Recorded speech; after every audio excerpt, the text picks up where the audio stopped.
Praise the Lord. தேவனுக்கு மகிமை உண்டாவதாக. ஆண்டவரும் இரட்சகருமாய் இருக்கிற இயேசு கிறிஸ்துவின் இணையற்ற நாமத்தினாலே இந்த காலவேளையில் உங்கள் யாவரையும் நான் வாழ்த்துகிறேன். இந்த நாளுக்கான தேவனுடைய வார்த்தை சங்கீதம் 91 அதிகாரம் 11வது வசனம். உன் வழிகள் எல்லாம் உன்னை காக்கும்படி உனக்காக தம்முடைய தூதர்களை கட்டளையிடுவார். எனக்கு அன்பானவர்களே, உங்கள் எல்லா வழிகளிலேயும் உங்களை காக்கும்படி கர்த்தர் தம்முடைய தூதனை கட்டளையிடுவாராம். Praise the Lord. இந்த கர்த்தருடைய தூதன் என்ன செய்வான் அப்படின்னா, சங்கீதம் 34:7 வாசிக்கும்போது, கர்த்தருடைய தூதன் அவருக்கு பயந்தவர்களை சூழ பாளையம் இறங்கி அவர்களை விடுவிக்கிறார். நல்ல கவனிங்க. கர்த்தர் தம்முடைய தூதனை அனுப்பி நம்மை விடுவிக்கிறார். எலிசாவை பிடிக்கும்படி குதிரைகளையும் ரதங்களையும் பலத்த இராணுவத்தையும் அனுப்புகிறார். அவர்கள் ராத்திரியே என்ன செய்துட்டாங்க அப்படின்னா, அந்த பட்டணத்தை வளைந்து கொண்டார்கள். இந்த தேவ மனுஷனுடைய வேலைக்காரன் காலையிலே எந்திரிச்சு பார்க்கும்போது இராணுவமும் குதிரைகளும் ரதங்களும் பட்டணங்களை சுற்றி கொண்டு இருக்க கண்டான்.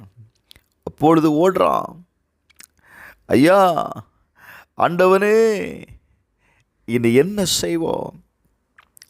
நம்மை சுற்றிலும் இராணுவம் இருக்கிறது. Praise the Lord. ரதங்கள் இருக்கிறது, வீரர்கள் இருக்கிறார்கள். நாம் இனி என்ன செய்ய போகிறோம்? எப்படி தப்புவித்துக் கொள்ள போகிறோம்? எலிசா ஒரே ஒரு வார்த்தை சொன்னா, பயப்படாத, அவர்களோடு கூட இருக்கிறதை பார்க்கிலும் நம்மோடு கூட இருக்கிறது அதிகம். ஹல்லேலூயா. கேயாசி பார்க்கிறான், என்ன இங்கே நம்ம 2 பேர் தான் இருக்கிறோம், அங்கே ஒரு படையே இருக்குது, அவர்களை விட அதிகமாக நம்ம இருக்கிறோமா? எலிசா ஜெபம் பண்ணுறான். கேயாசுடைய கண்களை திறக்கும்படி ஜெபிக்கிறான். கர்த்தர் அவன் கண்களை திறந்தார். இப்போ என்ன தெரியுமா பார்க்குறான்? இதோ எலிசாவை சுற்றிலும் அக்கினிமயமான குதிரைகளும்.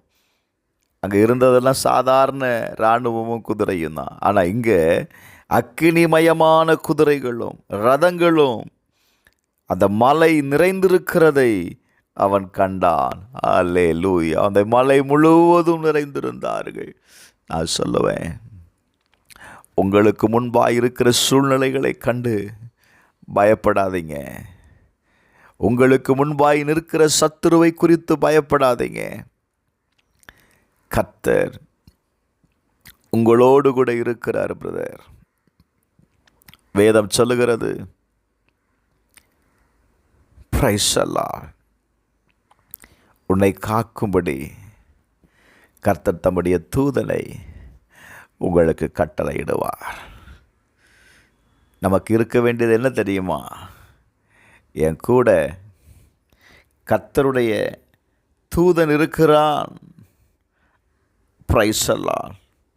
கர்த்தருடைய தூதன் என்னோடு கூட கர்த்தருடைய தூதன் இருக்கிறான் என்று சொல்லுங்க.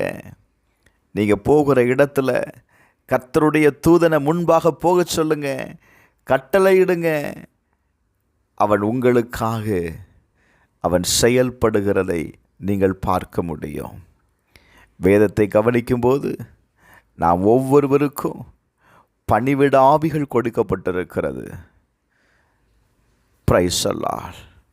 கட்டளையிட்டு பாருங்க, கட்டாயம் இன்றைக்கு கர்த்தர் உங்களுக்காக கிரியை செய்கிறதை நீங்கள் பார்ப்பீர்கள். செபிப்போமா? பரலோக பிதாவே, இயேசுவின் நாமத்தில் செபிக்கிறோம்ப்பா.